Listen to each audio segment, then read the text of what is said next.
Very right जी, point to be noted. खुदा उनका शुक्र करते हैं कि चर्चिज़ ने बड़े अच्छे तरीके से पहचान करवा दी है कि मसीही निजात दहिंदा है और उसके बगैर निजात मुमकिन नहीं है। और शुक्र करते हैं खुदा का कि हमारे लोग इस चीज़ की पहचान रख चुके हैं।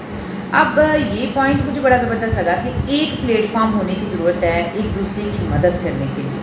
अब मदद कहाँ से शुरू करनी चाहिए? मदद अपने घर से शुरू करनी चाहिए। लाइक चर्च में अगर फ्राइडे की या सैटरडे की मीटिंग होती है, उसके बाद चर्च की बिल्डिंग खाली है या चर्च की बिल्डिंग में से एक कमरा ले ले, एक पोर्शन अलग से कर दे, तो वहाँ पर कम्युनिटी डेवलपमेंट का भी काम करें। देखिए कौमें आगे तरक्की नहीं करती बढ़ती नहीं है अगर वो इकोनॉमिकली डेवलप नहीं होती, अगर उनमें एजुकेशन नहीं होगी।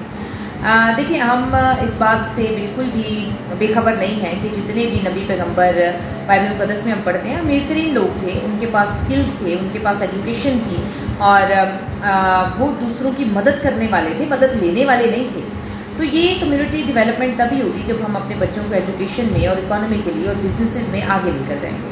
तो चर्च का प्लेटफॉर्म अच्छा रोल इसलिए अदा कर सकता है क्योंकि मुख्तलिफ जगहों से मुख्तलिफ लोग आते हैं, पढ़े लिखे भी आते हैं, अनपढ़ भी आते हैं। अब पढ़े लिखे लोग अपनी सलाहियतों को ऐसे इस्तेमाल करें कि चर्च का वो रूम जो आपने अलग किया है वहाँ पर वॉलंटियरली लोग आएँ और वहाँ पर आकर कहें कि मैं मैथ का टीचर हूँ, मैं 1 घंटा दे सकता हूँ। चर्च की जो बच्चे मुफ्त अकेडमी वहाँ पर पढ़ सकते हैं, जो बच्चे अपनी फीस नहीं दे सकते, चर्च में कंट्रीब्यूशन की जाए। चर्च ये सारा काम पास्टर साहब नहीं करेंगे, चर्च की कमेटी मिलकर काम करें, मसीही लोग मिलकर काम करें, नौजवान मिलकर काम करें, औरतें मिलकर काम करें। तो हम सब मिलकर जब अपनी कम्युनिटी के लिए काम करना शुरू हो जाएंगे, एक हमारे पास बिल्डिंग मौजूद है, पंखे वहाँ पर लगे हैं, बिल कलीसिया पे करती है, तो उसको हम यूटिलाइज करें लोगों की डेवलपमेंट के लिए।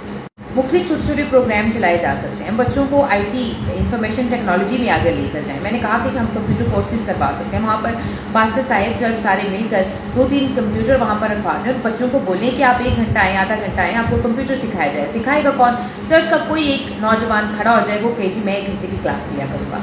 तो इस तरह छोटी छोटी डेवलपमेंट पर काम किए जा सकते हैं और आप सबको अपना रोल अदा करना है। बाइबल मुक़द्दस में लिखा है पतरस की किताब में कि आपके पास जो नेमतें हैं ना, आप उसके मुख्तार हैं, आप उसके हकदार नहीं हैं। वो आपके पास अमानत के तौर पर उसको इस्तेमाल करें ताकि आप जाकर जवाब दें मसीह यीशु को कि आपने जो मुझे तोड़ा दिया था ना, मैंने उससे 2 तोड़े बनाए हैं, 10 तोड़े बनाए हैं, 15 तोड़े बनाए हैं। और मसीह यीशु कहेंगे कि ये लो और लो, और जो कहेगा मैंने तो कुछ भी नहीं किया, उससे वो भी ले लिया जाएगा जो उसके पास। हम सब ने जवाब देना है, हम सब ने अपनी सलाहियतों का, अपनी बरकतों का जो हमारे पास है, अगर हमारे पास पैसा है, हमारे पास एजुकेशन है, हमारे पास सलाहियतें हैं, तो हमने इसका आंसर करना है। तो चर्च को प्लीज़ एक ज़बरदस्त प्लेटफॉर्म के तौर पर इस्तेमाल करें। और मैंने कहा कि सिर्फ पास्टर की रिस्पॉन्सिबिलिटी नहीं है, पास्टर अपना काम कर रहे हैं, तो पास्टर के साथ मिलकर आप काम करें। जो दायिकिया हदिये आप चर्च में देते हैं, पास्टर को उसका हिस्सा दें। उसके बाद जो काम पैसा है उसको डेवलपमेंट पर लगा दें, अपने लोगों के डेवलपमेंट पर लगा दें। अपने अपने ऑन पर भी, अपने अपने कलीसिया में भी ये काम करना शुरू हो जाएंगे ना, तो ये काम आगे बढ़ना शुरू हो जाएगा। मैं हमेशा कहती हूँ कि छोटी छोटी कमेटियाँ बनाएं, अपने मोहल्लों में कमेटियाँ बना लें, छोटी छोटी अमाउंट जो है वो जमा करें, 50, 100, 1000, 500 महीने का जमा करना शुरू करें, चर्च में जमा करना शुरू करें, अपनी दायिकी हदियों से जमा करना शुरू कर दें। और उसके बाद ज़रूरतमंद लोगों का ख्याल रखें, गरीबों बेवा और यतीमों के बच्चों को पढ़ाएं, उनको स्कॉलरशिप दें। हर साल 2-2, 3-3 बच्चों को टेक्निकल एजुकेशन की फीस स्कॉलरशिप आप देना शुरू हो जाएं।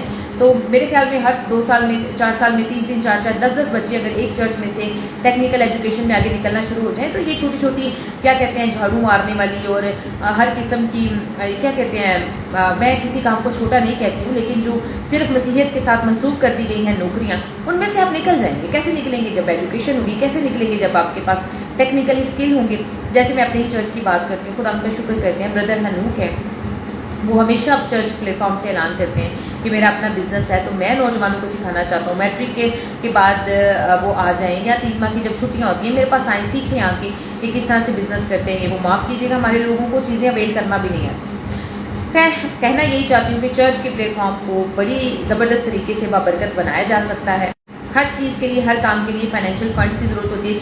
चर्च में फंड्स इकट्ठे भी किए जाते हैं, हदियाजात भी लाए जाते हैं, तो उन फंड्स को कम्युनिटी डेवलपमेंट पर इस्तेमाल करें। मैं कहूँगी चर्च का हिस्सा चर्च को दें, कलीसिया जो पैसा देती है पास्टर साहब का हक है वो उनको अदा करें, और उसके बाद जो आपके पास पैसे होते हैं उसको अपनी कम्युनिटी डेवलपमेंट पर खर्च कर दें। आपके पास घर है, गाड़ी है, अच्छा खाते पीते हैं, खुदा उनका शुक्र है, बाकी जो है बस खर्च कर छोड़े उनके लोगों पर। देखें इब्तदाई कलीसियाएं कैसे काम करती थी। लिखा है कि वहाँ पर कोई गरीब और मोहताज नहीं था, बल्कि हर एक की ज़रूरत के मुताबिक उनको बांट दिया जाता था। दूसरों की ज़रूरतों का ख्याल रखें, क्योंकि यही बाइबल मुक़द्दस की तालीम है और इसी पर आपको काम करें। आई होप आप अंडरस्टैंड किए होंगे। एक प्लेटफॉर्म बने, एक दूसरे की मदद करें और यूनिटी के साथ काम करें, कोई दुनिया की ताकत नहीं जो आपको पीछे गिरा सकती, क्योंकि खुदा की ही तालीम है, और जब खुदा आपके साथ है तो कौन आपका मुखालिफ है। God bless you all.